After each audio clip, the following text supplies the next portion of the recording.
जहां social media पर toolkit जारी करने को देशद्रोह का काम मान लिया जाए, जहां अपने हक की आवाज उठाने वाले आंदोलनकारियों को आंदोलन जीवित घोषित किया जाए, जहां एक ट्वीट पर सेडिशन का मुकदमा ठोक दिया जाए, जहां पत्रकार, नेता, एक्टिविस्ट, प्रोफेसर सत्ता पर बैठे लोगों की आंखों को चुभते हों, जहां ऐसी विरोध की आवाज दबाने के लिए सरकार सेडिशन से लेकर यूएपीए जैसे एंटी टेरर कानून तक लगा दे, जहां विरोध में बोलने के लिए इनकम टैक्स की रेट डाली जाए, जहां देश के सर्वोच्च न्यायालय को यह आदेश जारी करना पड़े कि सरकार से असहमति देशद्रोह नहीं है, उस भारत में आजादी के क्या मायने होंगे ये हम और आप अच्छी तरह समझ सकते हैं। लेकिन हम और आप ना भी समझे, विश्व पटल पर हमारी हरकतों पर नजर रखी जा रही है। हिंदुस्तान में आजादी के क्या मायने हैं, यहां का राजनीतिक तंत्र, सत्ता तंत्र आखिर समाज में कितनी आजादी देता है बोलने की, विरोध की, नागरिक अधिकारों के लिए आवाज उठाने की। अमेरिकी थिंक टैंक फ्रीडम हाउस की ताजा रिपोर्ट आई है। उसने भारत को फ्रीडम यानी आजादी के तराजू में तोलते हुए उसका डिमोशन कर दिया है। अब भारत को उन देशों के साथ ला खड़ा किया है जिन देशों में बस कुछ आजादी है, countries that are partly free.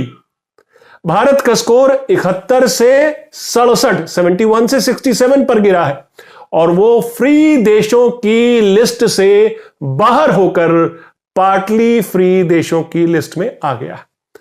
बिना लाग लपेट के इस रिपोर्ट ने मौजूदा नरेंद्र मोदी सरकार को ही जिम्मेदार ठहराया है और इसके कारण भी गिनाए। नमस्कार, मैं हूं आपका न्यूज बाज प्रभात शुंगलू। मेरा आज का सवाल, क्या फ्रीडम हाउस की रिपोर्ट से आप सहमत हैं? अपने जवाब हां या ना में जरूर दीजिएगा। फ्रीडम हाउस की रिपोर्ट में लिखा है कि प्रधानमंत्री मोदी भारत को अथॉरिटेरियन शासन की तरफ ले जा रहे हैं, जबकि भारत लोकतांत्रिक व्यवस्था का चैंपियन रहा है। रिपोर्ट में संवैधानिक अधिकारों के हनन का जिक्र किया है, सरकार की निरंकुशता का जिक्र किया है। यह रिपोर्ट दरअसल 125 एक्सपर्ट्स और उनके करीब 40 एडवाइजर्स तैयार करते हैं। इस रिपोर्ट को तैयार करने में उस देश के बारे में न्यूज रिपोर्ट से लेकर academic papers, research articles, NGO reports और भी बहुत कुछ सब कंसिडर किया जाता है, देखा जाता है, फिर इस पर गहरा मंथन होता है, विचार विमर्श होता है, फिर रिपोर्ट फाइनल की जाती है और उसके बाद जारी की जाती है। भारत को अल्जीरिया और गिनी की कैटेगरी में खड़ा किया गया, जहां आंदोलनकारियों को गिरफ्तार किया जाता है, जहां सरकारें दमनकारी कानून बनाती हैं और कुछ मामलों में ऐसे आंदोलनकारियों का बेमुरव्वत दमन किया जाता है, उस कैटेगरी में शामिल कर लिया गया है। भारत को डाउनग्रेड किए जाने, उसे पार्टली फ्री देशों की श्रेणी में रखे जाने के पीछे बहुत सारे मुद्दे, बहुत सारे कारण गिनाए गए हैं, जैसे कि दिल्ली दंगे, लव जिहाद कानून और उससे जुड़े मामलों में गिरफ्तारियां, जैसे कि एंटी सीएए प्रोटेस्ट। इस रिपोर्ट में बताया गया कि माइनॉरिटी मुसलमानों को भी कोविड के फैलने का जिम्मेदार माना गया और आपने देखा कैसे तबलीगी जमात से जुड़े लोगों के खिलाफ मुहिम चलाई गई, एक माहौल बनाया गया। मीडिया ने भी इसमें अपनी नफरत का जो वो पुट दिखाते हैं, अपना नफरती एजेंडा जो चलाते हैं, इसमें भरपूर चलाया। जबकि असलियत यह है कि जिन लोगों को सरकार ने कोरोना फैलाने का आरोप लगाया था, उनको देश की अदालतों ने बाइज्जत बरी किया, उन्हीं तबलीगी जमात के लोगों को, क्योंकि उनके खिलाफ ऐसे कोई सबूत नहीं मिले। तो फ्रीडम हाउस की इस रिपोर्ट में आपको इसका जिक्र भी मिलेगा और यह रिपोर्ट यह भी कहती है कि पिछले सालों में हिंदू राष्ट्रवादी गुटों का कहर और भी बढ़ा है।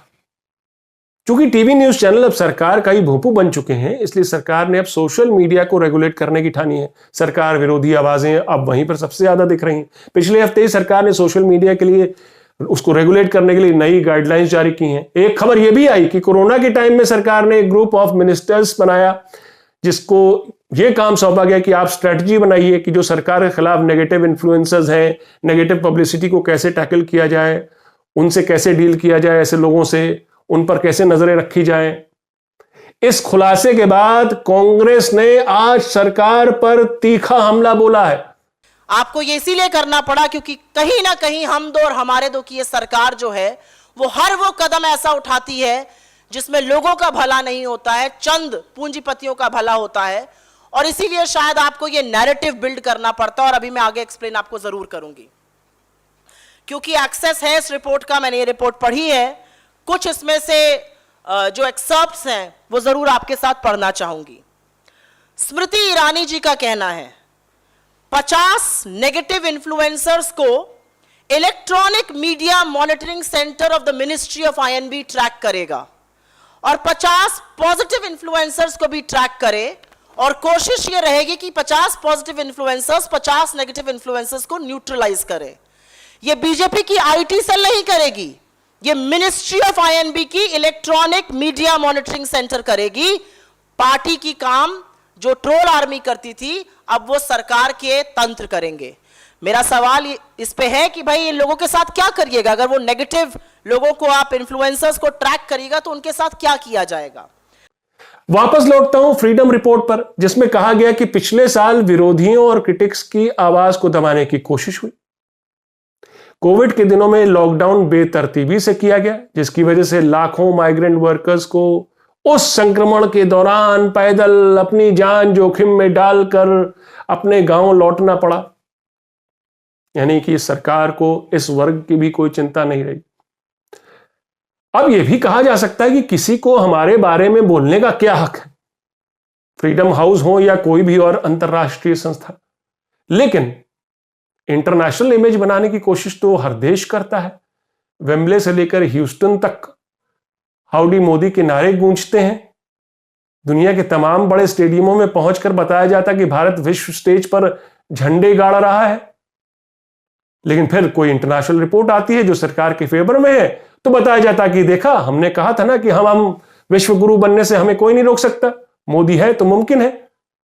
फ्रीडम हाउस रिपोर्ट पढ़ने के बाद अंतरराष्ट्रीय पटल पर भारत की छवि की एक झलक पता लगती है।